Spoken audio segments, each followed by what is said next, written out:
Olá pessoal, bem-vindo ao canal, meu nome é Eduardo e hoje eu vou falar sobre um dos filmes mais bonitos que já assisti e inclusive me influenciou bastante a realizar um filme no começo de 2020. Sobre esse filme que eu realizei eu vou abrir inclusive uma playlist específica aqui no canal, então se você gosta de saber sobre processos criativos, aproveitem e se inscrevam para não perder nenhum. Voltando aqui ao filme que eu vou falar hoje, é um filme feito lá na década de 50 do cineasta francês Jean Rouget, e o nome dele é A Pirâmide Humana.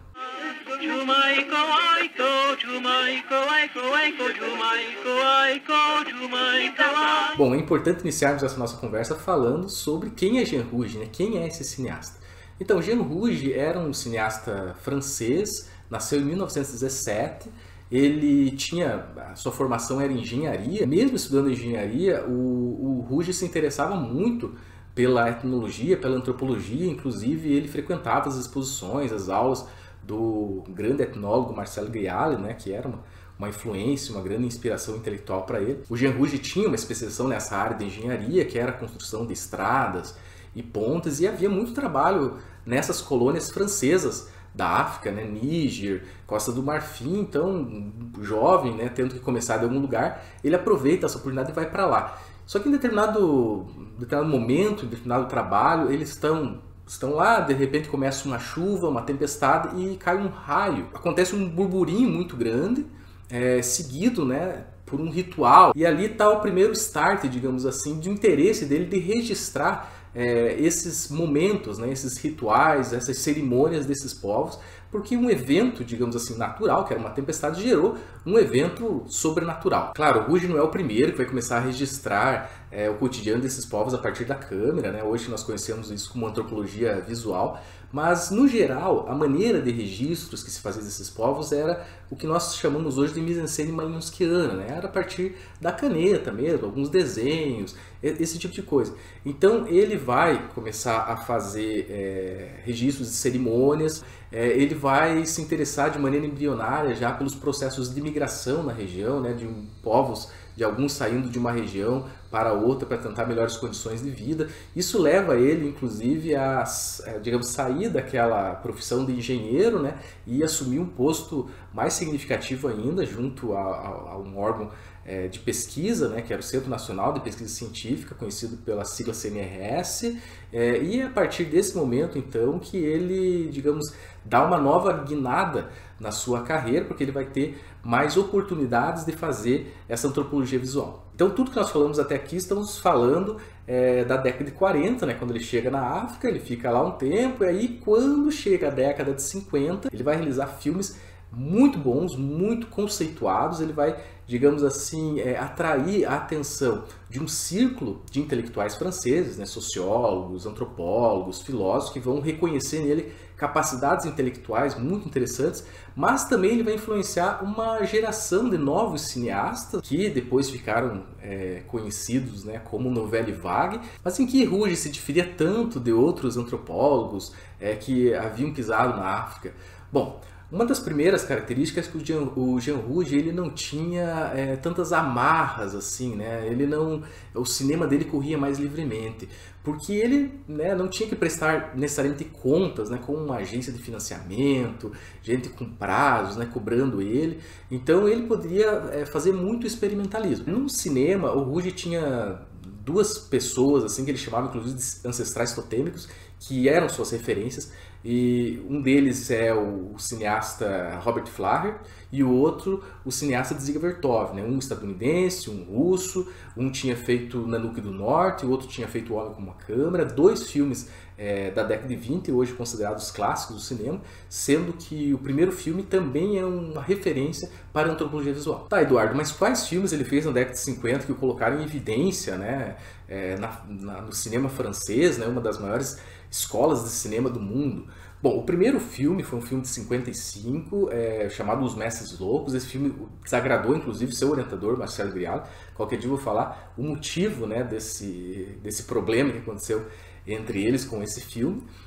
E o segundo filme, daí agradou bastante os acadêmicos e agradou também aqueles jovens lá que eu mencionei, né, que estavam reunidos em torno da revista Cinema, Carré de Cinema, que foi o filme Eu, um Negro. Com esse filme, Eu Negro, Ele ganhou toda a crítica, assim, foi colocado todos os holofotes nele. E aí ele resolveu, né, dar um passo além. E aí no finalzinho da década de 50 ele vai iniciar este filme chamado A Pirâmide Humana. Ele tem uma inspiração, né, com o movimento surrealista, né, principalmente o literário, né, a poesia do Paul Eluard, embora haja também referência a René Magritte no filme. Mas a grande questão é que esse nome, A Pirâmide Humana, é retirado de um momento da mise-en-scène onde um ator chamado Jean-Claude ele lê um poema do Paul Eluard e tem um momento limiar então, no filme. Dali passa a ele fazer esse intercâmbio entre o vivido e o sonhado. La pyramide humaine. C'est ce jour-là que tout a commencé. Mas o que esperar então de um filme que já nos diz pelo título que ele deriva de uma vanguarda artística? Ele será formalista ao extremo? Não, o filme de Rouge não é. Embora, claro, ele assuma as premissas estéticas do surrealismo, o argumento principal dele é retirado do mundo social, não é algo subjetivo apenas, é retirado do cotidiano.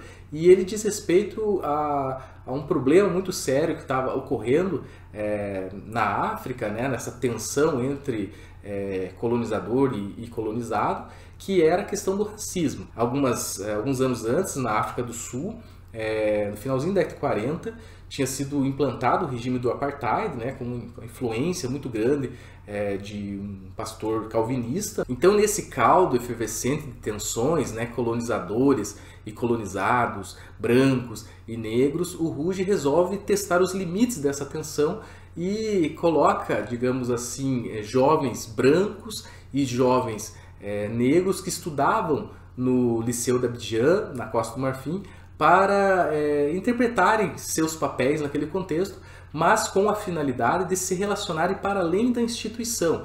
Porque, embora estudassem juntos, aos finais de semana cada um estava no seu canto, na sua bolha. Então o Jean Rouge antecipa aquela famosa frase do Nelson Mandela: ninguém nasce odiando, né? Se as pessoas aprendem a odiar, elas também podem aprender a amar, desde que elas convivam umas com as outras. Tá, mas como ele faz isso na prática?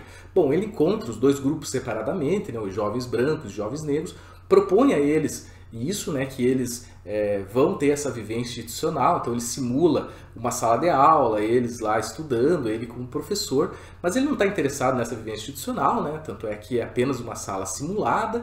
Ele está interessado realmente em que os jovens brancos vão nas festas dos jovens negros, que os jovens negros vão nas festas dos jovens brancos e que eles realmente se relacionem. Então, para esgarçar mesmo as relações, né, ele provoca inclusive situações de conflito, né, para que eles coloquem tudo em pratos limpos, né, para que nada fique recalcado, digamos, entre eles. Ele traz uma moça, né, uma francesinha muito bonita, sonhadora, que é a Nadine Ballot. Mas então ela chega lá, né, ela está muito maravilhada, né, uma terra nova, ela vem da França, né, e aí, obviamente, ela começa a flertar, né, com jovens brancos e jovens negros. Ela é um elemento colocado pelo próprio Rouge para trazer, né, essa discórdia, né, para ver até onde vai realmente essas tensões. Então você começa a ver a capacidade desse diretor, né, na fotografia.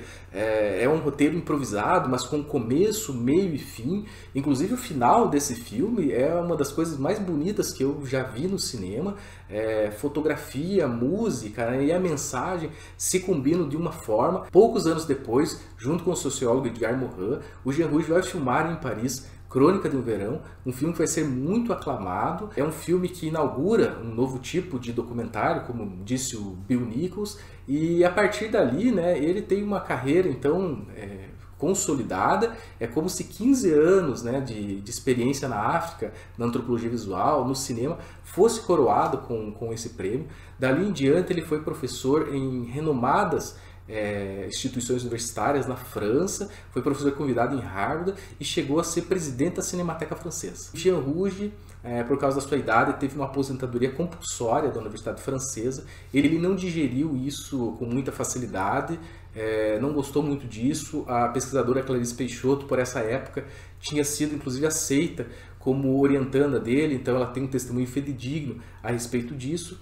E depois de sua aposentadoria, o Jean Rouge, embora nunca tenha abandonado, né, os laços com a África, ele acabou por intensificá-los, a ir mais vezes para lá, a ir em festivais de cinema, em filmar nesse lugar que tinha sido, né, o seu grande berço de produção. Numa dessas idas para lá, ele estava num carro, tem um acidente e infelizmente ele morre em 2004. Bom, eu recomendo muito esse filme do Rouge, no qual ele tenta, acredito que com sucesso, ser uma espécie de conciliador, né, entre os interesses dos dois grupos que viviam naquela região. O Jean Rouge acabou inaugurando, né, um conceito bastante usado hoje chamado antropologia compartilhada, que é aquilo que eu estou dizendo desde então, né, que na antropologia compartilhada os dois grupos podem ser beneficiados, um pode aprender com o outro. Bom, gente, o legado de Rouge é imensurável, não só para aqueles que gostam de bons filmes, mas também para aqueles que pensam em realização. Nesse meu trabalho, que eu vou abrir uma playlist específica, eu vou falar mais sobre as influências que eu recebi desse cineasta francês, mas adianto que tem relação com essa ideia da antropologia compartilhada, de que as pessoas todas envolvidas no filme podem aprender umas com as outras e que às vezes importa mais aquilo que está acontecendo ao redor da câmera do que em frente dela. Me interessa também a ideia de roteiro improvisado, porque você dá uma margem para o imprevisto e eu acho que isso é fantástico, porque isso é do cotidiano das pessoas mesmo. Gosto também da ideia do Rouge, que não é original dele, o neorrealismo já tinha testado o uso de atores não profissionais, mas ele inclusive faz muito isso com jovens e eu gosto muito desse experimentalismo. Então o Rouge, ele é uma influência para aqueles que gostam de fazer filmes e se você se interessa por isso, talvez ele seja um ótimo companheiro de viagem. Pessoal, fico por aqui, espero que vocês tenham gostado. Aproveite e se inscreva no canal e nos vemos no próximo vídeo. Até mais!